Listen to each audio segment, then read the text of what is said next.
Mi hermano estrelló su automóvil contra el mío y se burló, no creas que este automóvil rentado te hace ver especial.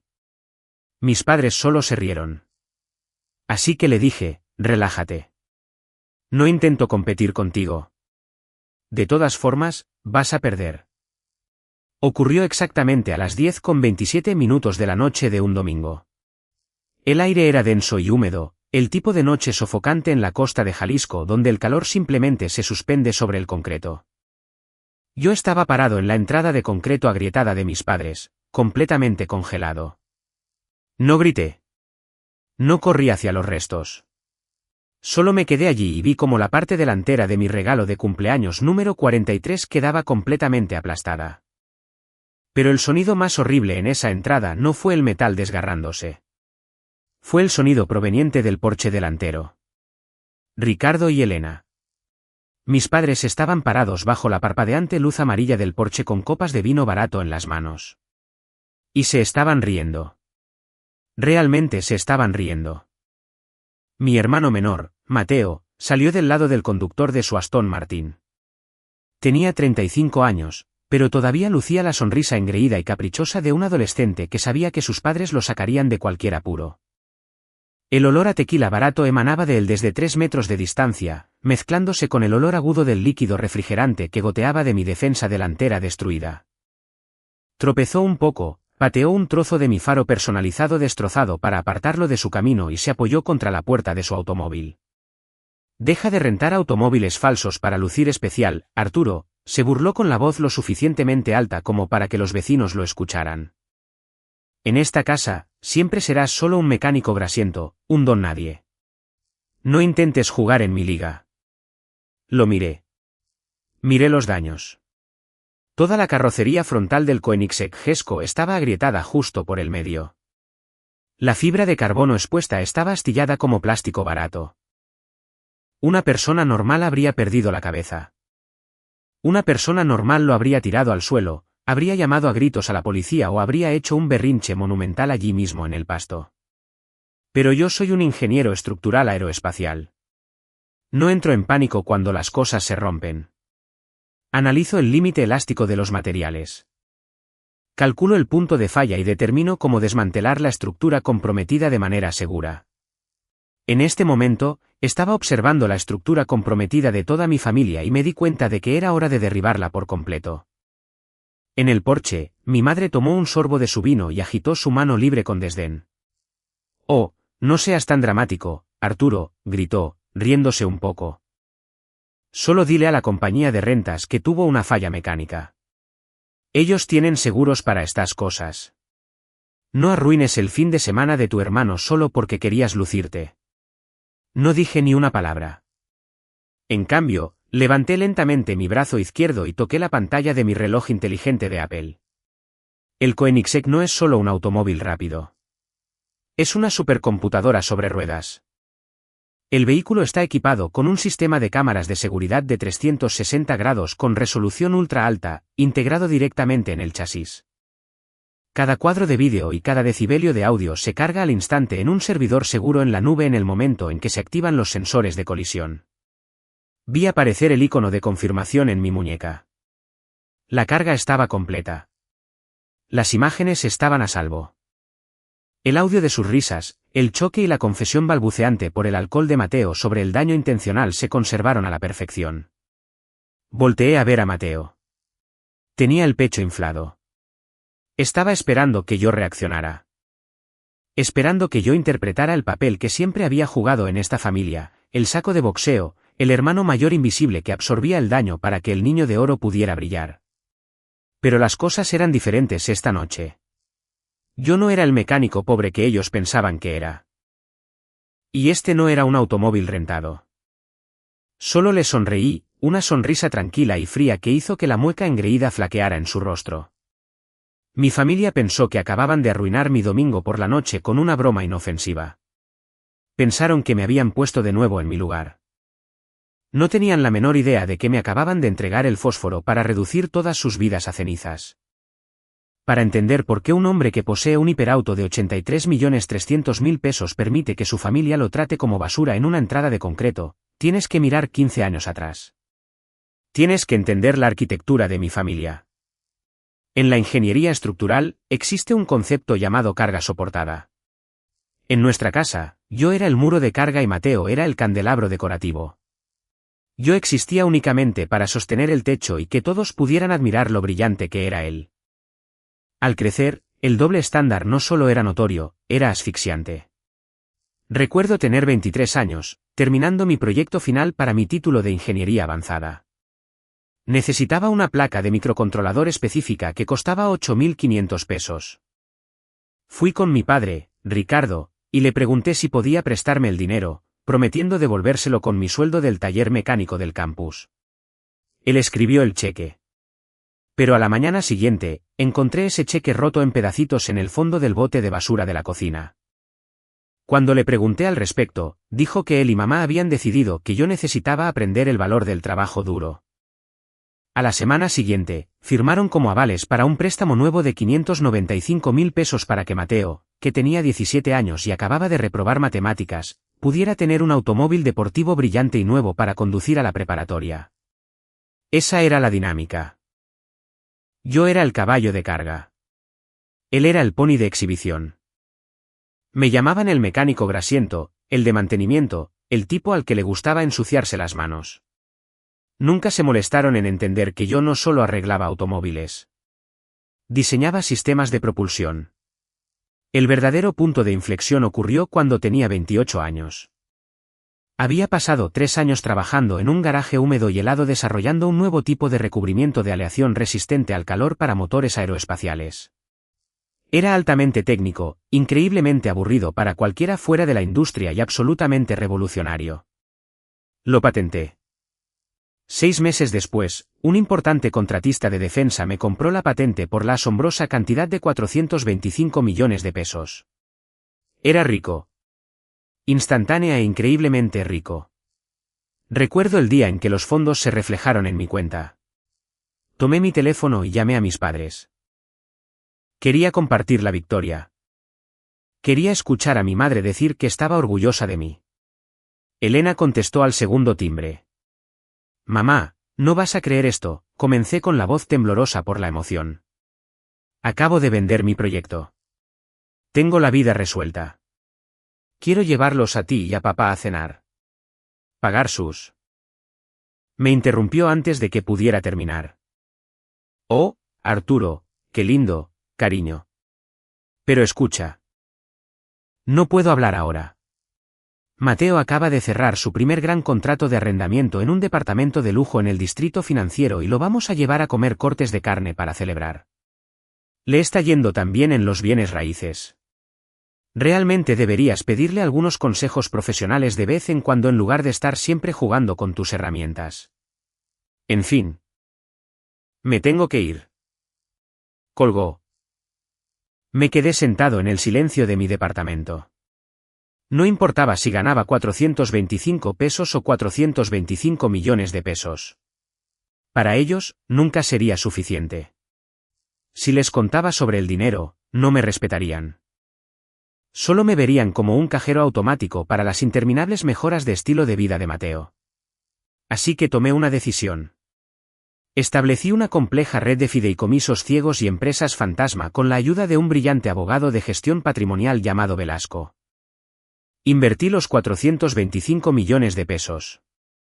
Crecieron a 1.020 millones de pesos, luego a 2.040 millones de pesos, luego más. Compré una enorme propiedad de máxima seguridad de 238 millones de pesos en las costas de Bahía de Banderas, completamente oculta de los registros públicos. Pero cada vez que iba a reuniones familiares, conducía mi vieja y maltratada Chevrolet Cheyenne. Usaba camisas de franela descoloridas y botas raspadas. Dejaba que se quejaran de mi falta de ambición. Me sentaba en silencio en la mesa durante la cena mientras Mateo presumía de sus comisiones de bienes raíces y sus relojes caros. Interpreté a la perfección el papel del trabajador de clase obrera que luchaba por salir adelante. Los dejé vivir en su delirio de superioridad porque era más fácil que pelear una batalla que nunca podría ganar. Pero el problema de vivir en la oscuridad durante 15 años es que eventualmente quieres ver qué pasa cuando enciendes las luces. Y esta noche, para mi cumpleaños número 43, decidí encender la luz más brillante que tenía. Actualización 1. Déjenme llevarlos de regreso a las 7 de la noche. Esa tarde, era mi cumpleaños. Por primera vez en más de una década, decidí que estaba cansado de interpretar al mecánico en apuros. Me puse un traje hecho a la medida, un reloj increíblemente caro y bajé caminando a mi garaje subterráneo. Pasé de largo la vieja Chevrolet Cheyenne y caminé directo hacia el Koenigsegg. Era una obra maestra en color plata mate y fibra de carbono expuesta. Lo compré como un recordatorio de que había construido mi propio imperio desde cero. Conduje los 40 minutos desde Bahía de Banderas hasta el modesto vecindario suburbano de mis padres. Cuando estacioné ese hiperauto rugiente y bajo en su entrada de concreto agrietada, Ricardo, Elena y Mateo ya estaban en el porche delantero. La expresión de sus rostros fue algo que atesoraré por siempre. Era una mezcla de absoluta conmoción, profunda confusión y pura envidia. Durante unos 10 segundos, nadie dijo una palabra. Solo se le quedaron viendo al automóvil, luego a mi traje, y luego de vuelta al automóvil. Mateo se recuperó primero. Soltó una fuerte carcajada. «Vaya, Arturo», gritó, bajando los escalones con una cerveza en la mano. «¿Qué compañía de rentas te dejó salir del lote con esto? Debes haber vaciado todas las tarjetas de crédito que tienes solo para conseguirlo por el fin de semana». Mi padre asintió de inmediato. «Sinceramente, hijo», gruñó Ricardo, cruzándose de brazos. «Es un poco irresponsable, ¿no crees? Gastar el dinero que tanto te cuesta ganar en el taller en utilería para una sola noche. Necesitas empezar a pensar en tu retiro, no en jugar a ser multimillonario». No los corregí. Solo ofrecí una sonrisa tensa y entré a la casa. El ambiente adentro se volvió tóxico al instante. El Koenigsegg estacionado en la entrada era como un enorme elefante plateado en la habitación, aplastando el frágil ego de Mateo. La cena fue una clase magistral de comportamiento pasivo-agresivo. Mi madre inmediatamente centró la conversación en Mateo. «Oh, Mateo acaba de conseguir una nueva propiedad en el distrito financiero», sonrió radiante. «Es una propiedad de 42.500.000 pesos. Ahora está tratando con clientes de muy alto nivel». Mateo se recargó en su silla. «Sí, es un mercado difícil, pero cuando operas a mi nivel, la gente espera cierto estándar». Me miró con una sonrisa condescendiente. «Por eso renté el Aston Martin. Demuestra éxito. No puedes llegar a cerrar un trato de múltiples millones de pesos en una camioneta oxidada. Aunque, supongo que si solo te dedicas a cambiar aceite todo el día. La camioneta está bien. ¿Cuánto te costó ese traje de todos modos? ¿Lo conseguiste con descuento en una tienda de ropa usada?» «Está hecho a la medida, Mateo», dije con calma. Él se burló. «Claro. Escucha, hermano. Si tienes problemas de dinero, solo dilo. No tienes que montar este espectáculo falso para nosotros. Sabemos quién eres». Mi padre intervino. «Tu hermano tiene razón, Arturo. Deja de intentar competir con él. Tienen caminos diferentes en la vida. Acepta tu lugar». El resto de la cena fue agonizante. Mateo bebió de manera constante, su voz se hizo más fuerte y sus insultos más directos. Era profundamente inseguro, y la presencia de ese automóvil afuera lo estaba devorando vivo. Para cuando me levanté para irme a las 10 de la noche, el ambiente estaba denso de resentimiento. Mateo me siguió afuera, tambaleándose un poco, con los ojos fijos en el Koenigsegg. Quité el seguro del automóvil y los faros cobraron vida. Mateo pasó junto a mí, arrastrando la mano por el costado de su Aston Martin, estacionado junto al Jesco. Parecía un juguete para niños, y Mateo lo sabía. «Oye, mecánico grasiento», gritó, arrastrando las palabras. «Veamos qué puede hacer realmente esa carcacha rentada. Enciéndelo. Vamos a correr por la avenida». Me detuve con la mano en la manija de fibra de carbono. «Mateo, estás borracho. Entra a la casa. Apenas puedes mantenerte en pie, y mucho menos conducir». Su rostro enrojeció de furia. «No me digas qué hacer, perdedor», gritó. «¿Crees que por rentar un automóvil lujoso por una noche puedes hablarme con desprecio? Yo soy dueño de mi vida. Tú estás fingiendo la tuya. Ricardo y Elena salieron al porche, atraídos por los gritos. Arturo, ya vete, dijo mi padre. Estás alterando a tu hermano. Negué con la cabeza y me deslicé en el asiento del conductor. Antes de que pudiera cerrar la puerta, escuché el rugido agresivo del motor del Aston Martin encendiéndose. Mateo se había arrojado al asiento del conductor. Me fulminó con la mirada a través del vidrio, con los ojos salvajes y furiosos. Puso la transmisión en reversa y pisó el acelerador a fondo. Las llantas traseras rechinaron contra el concreto. El automóvil salió disparado hacia atrás. No estaba intentando irse. Había girado el volante a la perfección. Apuntaba directamente hacia la parte delantera de mi automóvil. Tuve exactamente 2 segundos para procesar lo que estaba sucediendo. Apoyé las manos contra el volante. El impacto fue violentamente ruidoso. La defensa trasera de su Aston Martin se estrelló directamente contra la parte delantera de fibra de carbono personalizada del Koenigsegg y contra el conjunto del faro del lado del conductor. El sonido del metal desgarrándose y de los materiales compuestos rompiéndose resonó en la tranquila calle suburbana. Mateo pisó el freno a fondo, puso su automóvil en modo de estacionamiento y salió. Evaluó los restos y, lentamente, esa sonrisa arrogante y enfermiza volvió a su rostro. Mis padres se rieron y me dijeron que no fuera dramático. Miré la pantalla de infoentretenimiento. El sistema había guardado automáticamente el evento de la colisión. El vídeo mostraba a Mateo subiendo a su automóvil, el giro deliberado del volante y la aceleración intencional. Los micrófonos habían captado todo. Salí. No grité. No lancé ningún golpe. Revisé mi reloj para confirmar la carga en la nube. La evidencia era irrefutable. Los ingenieros no lloramos por las máquinas rotas. Encontramos la causa raíz de la falla y la eliminamos de forma permanente. El viaje de regreso a Bahía de Banderas fue de los 40 minutos más silenciosos de mi vida. Conduje al límite de velocidad. No encendí la radio. Solo escuché el sutil silbido del viento corriendo sobre la fibra de carbono rota y dentada. Llegué a mi propiedad y me estacioné en el garaje subterráneo. Subí a mi estudio, me serví un vaso de bourbon, me senté en mi escritorio y abrí mi computadora portátil encriptada. Eran las 11:30 de la noche de un domingo, pero sabía que Velasco contestaría. El teléfono sonó 2 veces. Buenas noches, dijo Arturo Velasco. ¿A qué debo el placer a esta hora? Velasco, dije, con la voz firme y fría. Es hora de desconectar todo. ¿Todo? Hubo una breve pausa. ¿Estás absolutamente seguro? Preguntó. Una vez que iniciemos los protocolos de retiro, la onda de choque financiera será inmediata y catastrófica para los beneficiarios. Estoy seguro. Déjenme explicar la gravedad de lo que estaba a punto de hacer. Este era el secreto que les había ocultado durante 15 años. Mi hermano Mateo era un corredor de bienes raíces, pero era uno terrible. Vivía drásticamente por encima de sus posibilidades, arrendando automóviles costosos, rentando departamentos de lujo y sacando préstamos masivos para financiar un estilo de vida que no podía pagar. Hace 5 años, dejó de pagar 3 grandes préstamos comerciales.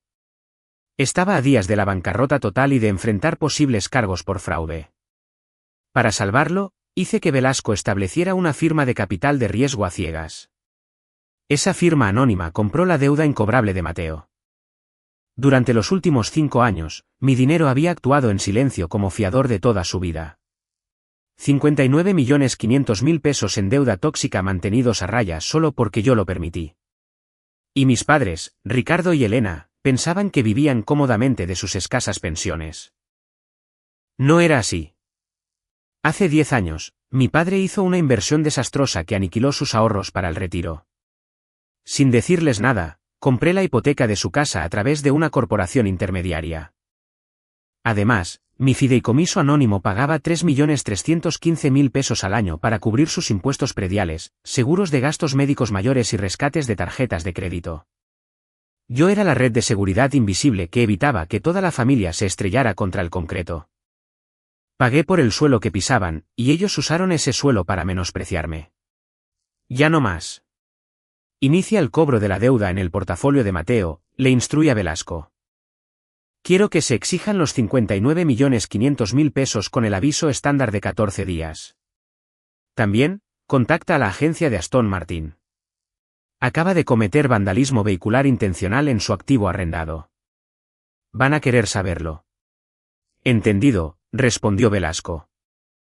Y con el fideicomiso de los padres, cancela las primas del seguro médico, detén el pago automático de los impuestos en la tesorería municipal y redacta un aviso de desalojo para la casa. Oficialmente han incumplido con su hipoteca. Se hizo con unos pocos clics en un teclado.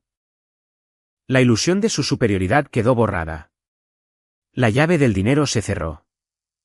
Habían pasado 15 años tratándome como a un perro callejero, completamente ignorantes de que vivían dentro de la casa que yo construí, comiendo la comida que yo compraba, conduciendo los automóviles de los que yo era garante. Mis padres me habían dicho que aceptara mi lugar en la vida. Mateo me había dicho que siempre sería un perdedor. Mañana por la mañana, se iban a despertar y se darían cuenta de que el perdedor era lo único que evitaba que se ahogaran. Actualización 2. La mañana del lunes llegó con la claridad brillante e implacable de un amanecer en Jalisco. Me levanté a las 6 de la mañana y me senté en mi estudio con una taza de café negro recién hecho. No sentía tristeza ni ninguna culpa persistente. Yo era un ingeniero ejecutando una orden de demolición.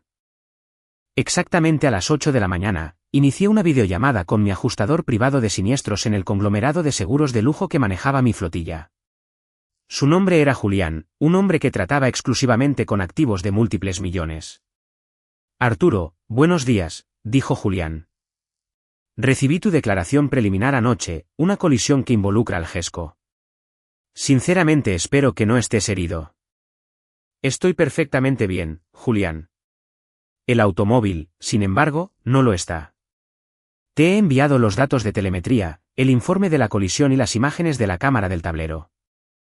Vi cómo la expresión neutral de Julián se transformaba en incredulidad con los ojos muy abiertos mientras veía el vídeo en resolución ultra alta. Vio la cara de Mateo. Vio el giro deliberado del volante. Escuchó la aceleración, el impacto y las risas. Dios santo, murmuró Julián. Arturo, esto no es un accidente de tráfico. Es destrucción de propiedad intencional y maliciosa. Lo sé. ¿Cuál es el protocolo? Dado que las imágenes demuestran claramente la intención, su seguro de responsabilidad civil queda completamente anulado. Los seguros cubren accidentes, no actos criminales. Nuestro departamento legal intervendrá directamente. Vamos a cubrir tus reparaciones. Pero subrogaremos el reclamo. Vamos a demandarlo personalmente por el monto total de los daños más los honorarios legales, dada la magnitud de los daños con piezas. Mano de obra certificada y valor disminuido. Estamos hablando de un presupuesto inicial de al menos 15.300.000 pesos. Envíen la factura a su dirección, dije con calma. Y Julián, no ofrezcan ningún acuerdo. Ni lo pienses, Arturo. Le entregaremos los documentos legales para el mediodía. Terminé la llamada. 15.300.000 pesos. Esa era solo la factura de reparación. Ni siquiera tomaba en cuenta el cobro de la deuda de 59.500.000 pesos o el incumplimiento de la hipoteca de la casa de mis padres.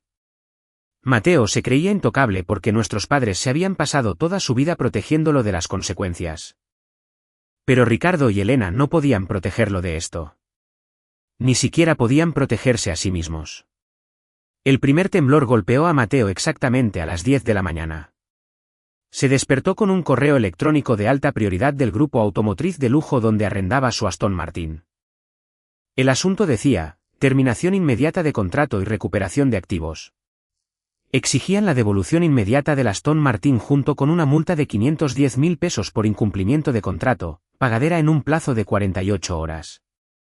Pero eso fue solo un rasguño comparado con la guillotina que cayó 15 minutos después. A las 10:15 de la mañana, Mateo recibió una llamada telefónica de su banco comercial. Su fiador había retirado oficialmente todo el apoyo. Debido a su falta de liquidez personal y su terrible historial crediticio, el banco estaba ejerciendo la cláusula de aceleración en sus acuerdos de préstamo. Exigían el pago en su totalidad, 59.500.000 pesos. Tenía 14 días para presentar el efectivo o comenzarían a embargar sus cuentas comerciales y activos personales, y a liquidar su firma de corretaje. Preso de pánico, hizo lo que el niño de oro siempre hace cuando provoca un desastre. Llamó a Papito para que limpiara el desorden, pero Ricardo estaba viviendo su propia pesadilla. Estaba parado en la fila de la caja en el supermercado local cuando deslizó su tarjeta de crédito preferencial. Declinada. La deslizó de nuevo. Declinada. Llamó a la compañía de la tarjeta de crédito solo para que le dijeran que la cuenta del benefactor anónimo que había estado pagando automáticamente sus saldos había sido cerrada de forma permanente.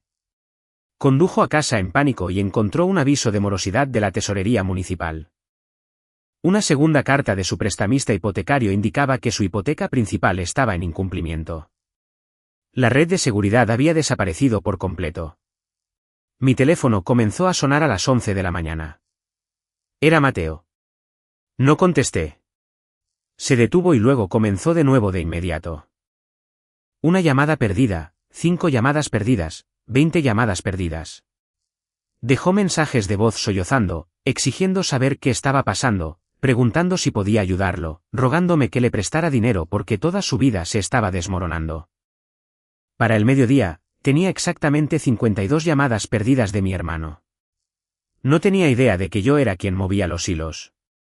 Abrí un nuevo mensaje de texto y escribí la dirección de mi casa, un lugar que ni él ni mis padres tenían permitido visitar jamás. Adjunté un sencillo mensaje reenviado. Ven aquí, trae a nuestros padres. Presioné enviar.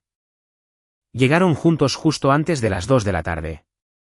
Como el Aston Martin de Mateo estaba siendo embargado, se vieron obligados a conducir el oxidado sedán de 15 años de antigüedad de Ricardo. La ironía no pasó desapercibida para mí. Durante años, se habían burlado de mí por conducir una camioneta vieja. Ahora venían arrastrándose hacia mí en un vehículo que sonaba como si fuera a desarmarse en la carretera. Observé su llegada a través de mis monitores de seguridad. Les abrí el enorme portón de hierro. Condujeron lentamente por el largo y sinuoso camino bordeado de palmeras y paisajes perfectamente cuidados. Cuando doblaron la última curva y mi casa apareció a la vista, el sedán se detuvo por completo. La casa es una obra maestra arquitectónica de acero, vidrio y piedra oscura en voladizo sobre el agua, valuada en 238 millones de pesos. Salieron de ella viéndose diminutos y sintiéndose increíblemente fuera de lugar. Ricardo miraba fijamente la fachada de vidrio de 3 pisos con la boca abierta. Elena apretaba su bolso con tanta fuerza que sus nudillos estaban blancos. Mateo parecía que iba a vomitar. Abrí de forma remota las enormes puertas estilo hangar de aviones de mi garaje principal de exhibición. Caminaron lentamente hacia el garaje abierto. Adentro, estacionados en perfecta alineación, estaban un Ferrari clásico, una Range Rover personalizada, un McLaren, y sentado en el centro estaba el Koenigsegg Jesko. 3 mecánicos certificados estaban desmantelando meticulosamente la parte delantera de fibra de carbono destrozada, evaluando los 15.300.000 pesos en daños.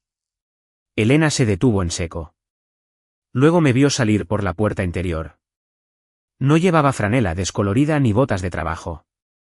Llevaba un impecable traje hecho a la medida y sostenía una gruesa carpeta de papel manila. Arturo, tartamudeó ella. ¿De quién es esta casa? ¿Trabajas en la seguridad de este lugar? ¿Tu jefe te dejó estacionar el automóvil rentado aquí? Me detuve a unos 3 metros de distancia de ellos.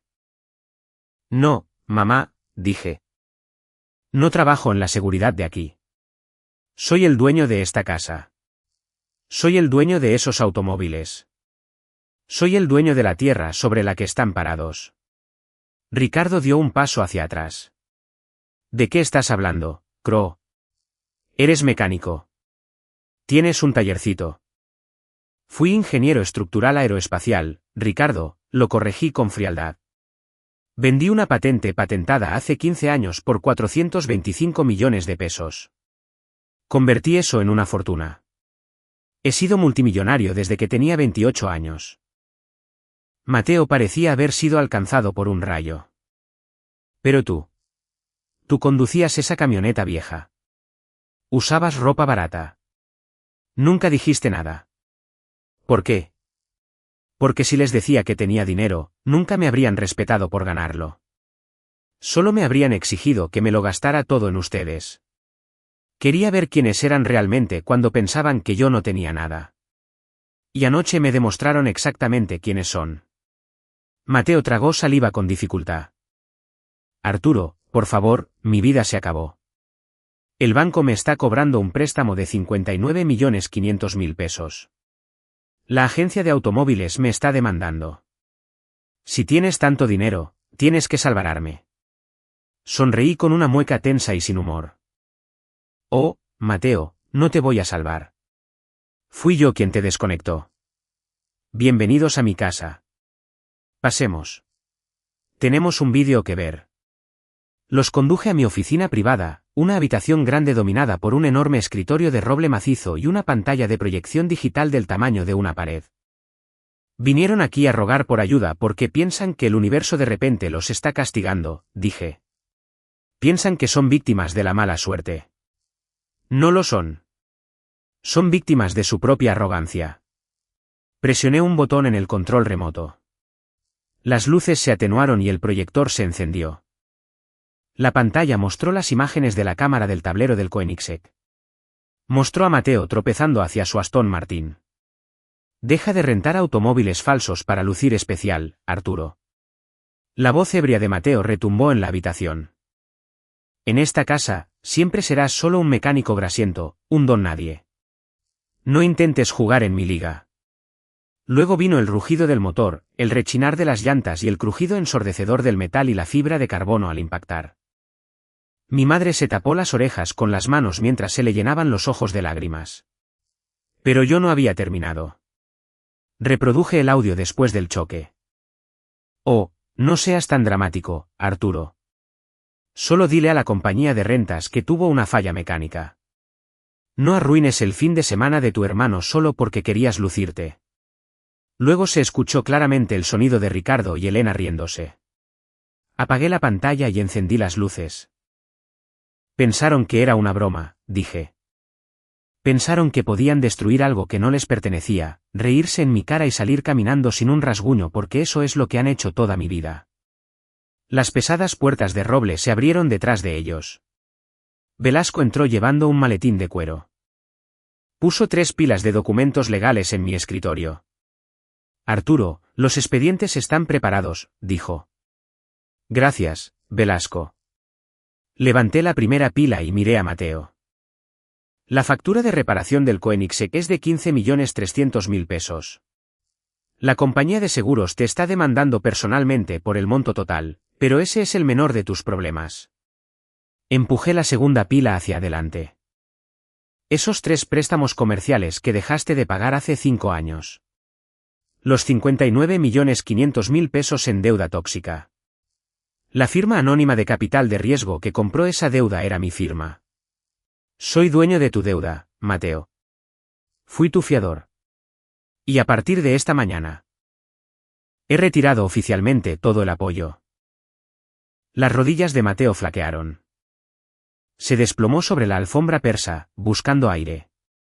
Me volví hacia mis padres y recogí la tercera pila. Hace 10 años, perdiste tu fondo para el retiro, Ricardo.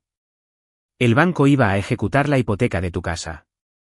Un fideicomiso anónimo intervino.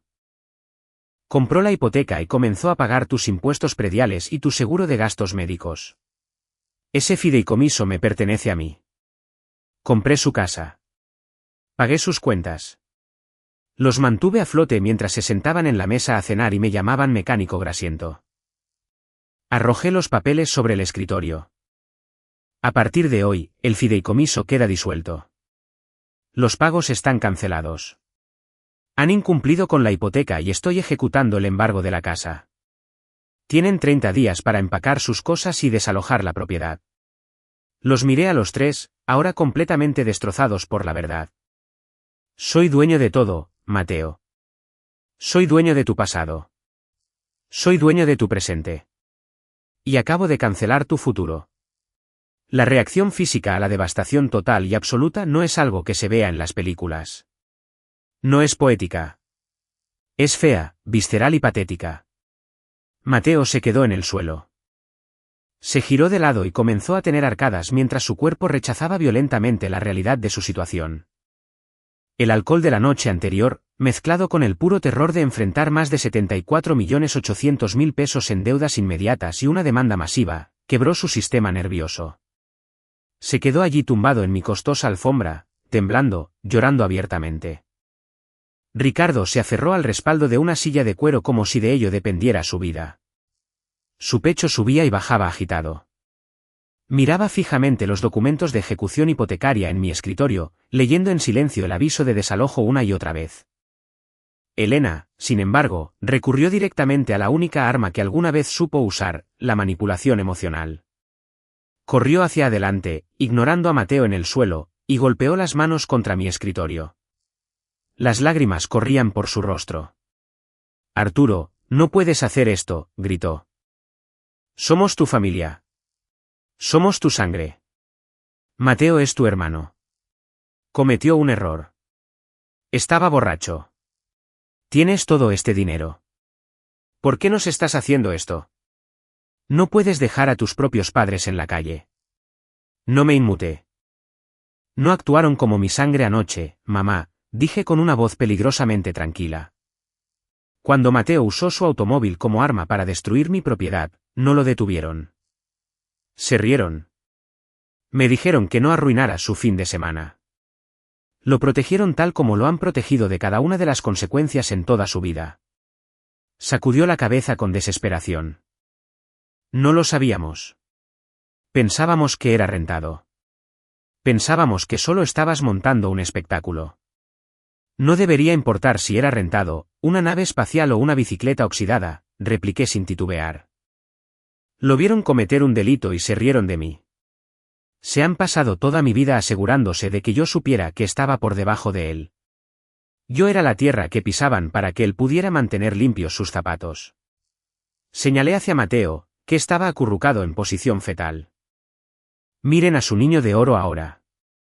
Tiene 35 años, está en bancarrota total. Enfrenta cargos criminales y está llorando en el suelo porque finalmente tiene que pagar la factura de su propia arrogancia. Yo no los destruí. No lo destruí a él. Todo lo que hice fue sostener un espejo y quitar la red de seguridad. Ustedes cavaron este enorme agujero negro con sus propias manos. Yo solo los estoy empujando adentro». Ricardo finalmente encontró su voz. Era débil, áspera y completamente derrotada. «Arturo, por favor, hijo. No tenemos a dónde ir. Las pensiones no cubrirán un departamento nuevo. Terminaremos en la calle. Por favor, lo sentimos». Miré a mi padre. El hombre que había hecho pedazos mi cheque para los útiles escolares. El hombre que me dijo que aceptara mi lugar. «Debiste haber pensado en tu retiro antes de pararte en mi porche a decirme que aceptara mi lugar como un don nadie», respondí con frialdad. «Estoy aceptando mi lugar, Ricardo. Mi lugar está justo aquí en mi casa de 238 millones de pesos viéndolos irse». Presioné un botón debajo de mi escritorio. 2 de mis contratistas de seguridad privada entraron a la oficina de inmediato. «Acompáñenlos a la salida», instruí. «No dejen que toquen nada. Si se resisten, llamen a las autoridades locales y que los arresten por allanamiento de morada». Elena soltó un llanto desgarrador, extendiendo los brazos a través del escritorio hacia mí, pero uno de los guardias intervino con firmeza y la apartó. El otro guardia levantó a Mateo del suelo. Mateo ni siquiera podía mirarme. Tenía la cabeza gacha. Ricardo no peleó. Me miró por última vez, con los ojos llenos de terror y un sentimiento de arrepentimiento increíblemente tardío y completamente inútil. Inclinó la cabeza lentamente y salió detrás de su arruinada esposa y su destruido niño de oro. Me quedé en el silencio de mi oficina, escuchando el clic de las pesadas puertas de roble al cerrarse. El castillo de arena finalmente se había derrumbado y la marea se lo había llevado todo. El tiempo tiene una forma curiosa de solidificar la verdad. Cuando el polvo se asienta después de una explosión masiva, finalmente puedes ver cómo se ve el nuevo paisaje. Han pasado 3 meses desde el día en que eché a mi familia de mi propiedad. 90 días de absoluto e ininterrumpido silencio por mi parte y una espiral descendente caótica y desesperada por la de ellos. Velasco me mantuvo al tanto de las repercusiones legales y financieras, proporcionando reportes clínicos y objetivos de su destrucción. El mundo de Mateo se evaporó exactamente como dictaban las matemáticas. La agencia de Aston Martin no solo embargó su automóvil. Presentaron una demanda civil por incumplimiento de contrato, la cual perdió por defecto porque no podía costear un abogado para defenderse. Mi conglomerado de seguros fue implacable. La demanda de 15.300.000 pesos por los daños al Koenigsegg llegó a su escritorio. La misma semana, mi firma de capital de riesgo finalizó el cobro de su deuda de 59.500.000 pesos. Enfrentando más de 74.800.000 pesos en obligaciones inmediatas y posibles cargos criminales, Mateo no tuvo más remedio que declararse en bancarrota total. Su licencia de corredor de bienes raíces fue suspendida a la espera de una investigación sobre su conducta financiera. Su departamento de lujo lo desalojó. El último reporte que recibí de Velasco indicaba que el Niño de Oro, el hombre que arrendaba automóviles deportivos para lucir especial, ahora vivía en un motel barato y trabajaba a medio tiempo como cajero en una tienda de ropa de segunda mano, cobrando ropa usada solo para poder pagar sus despensas semanales. A mis padres no les fue mejor. No cedí con la ejecución hipotecaria. 30 días después de nuestra reunión, el actuario llegó a su casa con la policía municipal y supervisó el desalojo. La propiedad fue incautada para cubrir los gravámenes fiscales y la hipoteca incumplida. Con sus escasas pensiones y pésimos puntajes crediticios, no pudieron asegurar un contrato de arrendamiento para un departamento estándar. Terminaron mudándose a un minúsculo y deteriorado departamento de una habitación en las afueras de la ciudad para poder llegar a fin de mes y pagar los servicios básicos. Ricardo, un hombre que llevaba una década retirado, tuvo que aceptar un trabajo empacando comestibles en un supermercado local. Elena consiguió trabajo contestando teléfonos para una base local de taxis. La red de seguridad invisible había desaparecido, y la gravedad finalmente había cobrado su cuota. En cuanto a mí, los 3 meses no trajeron más que paz. El Koenigsegg pasó 8 semanas en una instalación especializada. Volaron los componentes de fibra de carbono de repuesto directamente desde la fábrica en Suecia. Recalibraron los sensores, reemplazaron las carcasas de las luces personalizadas y pulieron la pintura hasta que lució como cristal líquido. Cuando el camión de transporte finalmente lo entregó de vuelta en mi garaje, no tenía ni un solo rasguño. La integridad estructural se había restaurado a la perfección. Era un martes por la tarde cuando mi teléfono vibró en mi escritorio. Miré el identificador de llamadas. Era un número desconocido, pero mi software de seguridad rastreó el origen. Era Mateo llamando desde un teléfono desechable de prepago. Dudé si ignorarlo, pero la curiosidad ganó. Lo puse en altavoz. Hola, dije con voz suave. Arturo. La voz de Mateo salió por el altavoz. Sonaba hueca, agotada, despojada de toda la arrogancia que solía definirlo. Por favor, no cuelgues. Solo dame 30 segundos. ¿Tienes 20? Respondí. Tomó aire entrecortadamente. Toqué fondo, hermano. Lo perdí todo. Estoy trabajando en ventas minoristas. Solo tengo 850 pesos a mi nombre. Mamá y papá están luchando para pagar la luz. Sé que me merezco esto. Sé que fui un monstruo contigo, pero te lo ruego. Como tu hermano, solo necesito un pequeño préstamo. 85.000 pesos, solo para conseguir un departamento decente y poder intentar buscar un trabajo de verdad. Firmaré el contrato que quieras. Te pagaré con intereses. Por favor, me estoy ahogando. Lo escuché rogar. Hace 15 años, me habría sentido culpable. Habría escrito el cheque, pero ya no era el mecánico. Era el ingeniero. Una falla estructural no se puede arreglar poniendo una capa de pintura fresca sobre la grieta. Mateo, dije en voz baja.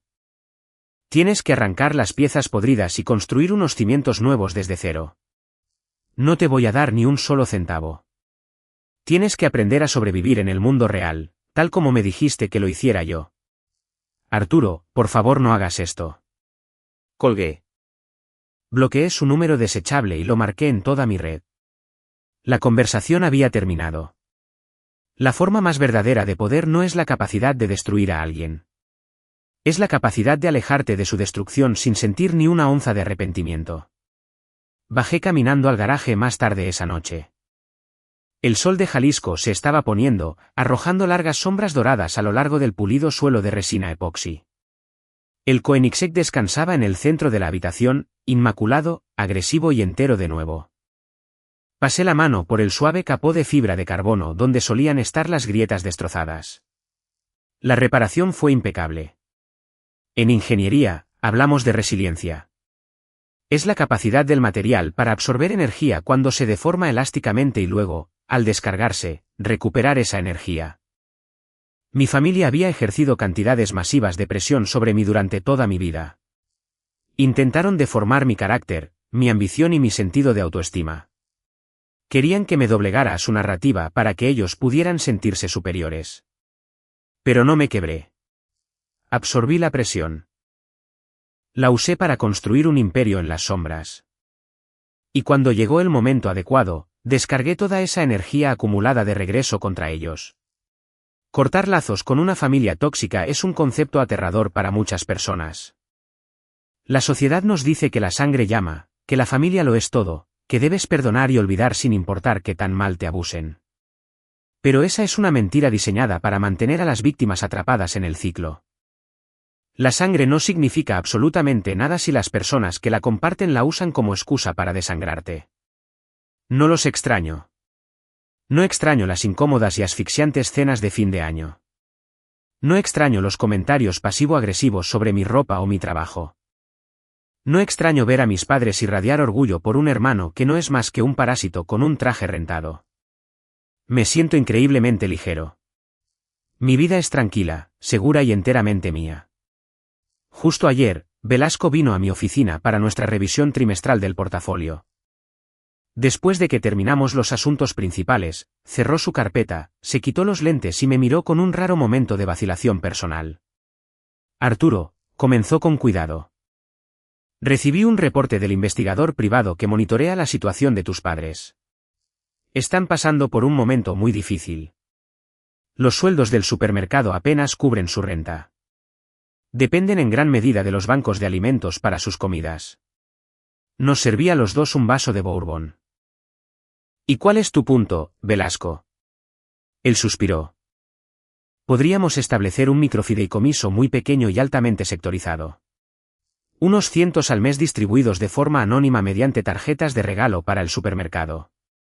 Aseguraría que no mueran de hambre y nunca sabrían que provino de ti.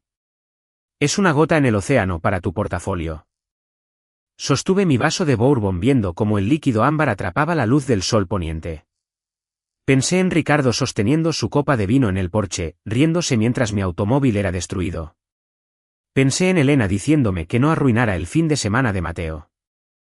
Pensé en los 15 años de silencio, los 15 años de ser tratado como un cajero automático disfrazado de mecánico. Miré a Velasco. No, dije simplemente. Que se traguen las consecuencias.